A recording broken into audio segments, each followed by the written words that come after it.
In today's video, I'm going to teach you how to spotlight a participant in Microsoft Teams.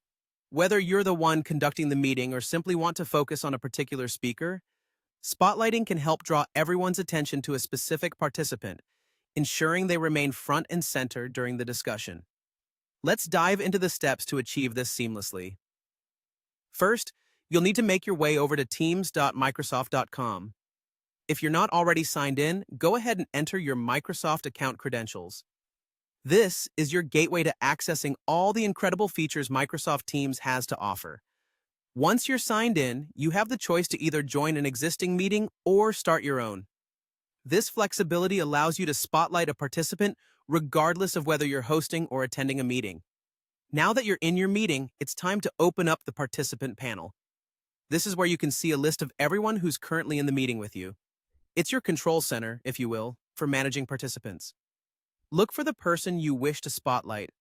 This could be a guest speaker, a team member presenting important information, or anyone else who will benefit from having everyone's undivided attention. Once you've identified the participant you want to highlight, move your cursor over their name. You should notice 3 dots appearing beside their name. Click on these dots to reveal a drop-down menu with a list of options. Microsoft Teams designed this to give you quick and easy access to several participant-specific features without cluttering your screen. Among the options, you'll find the Spotlight option. Selecting this will elevate the chosen participant, ensuring their video feed is prominently displayed for everyone in the meeting. It's a fantastic tool for when you need everyone to focus on a particular speaker or presentation.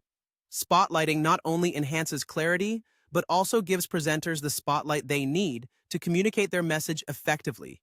And there you have it. By following these steps, you can successfully spotlight a participant in Microsoft Teams. This feature is particularly useful in large meetings where multiple people may be speaking, and you want to direct attention to a key speaker or presenter. Remember, you're fully in control to release the spotlight whenever you're ready, allowing the meeting to return to its normal structure. I hope you found this guide helpful and that it enhances your Microsoft Teams experience. Thanks for tuning in, and happy spotlighting!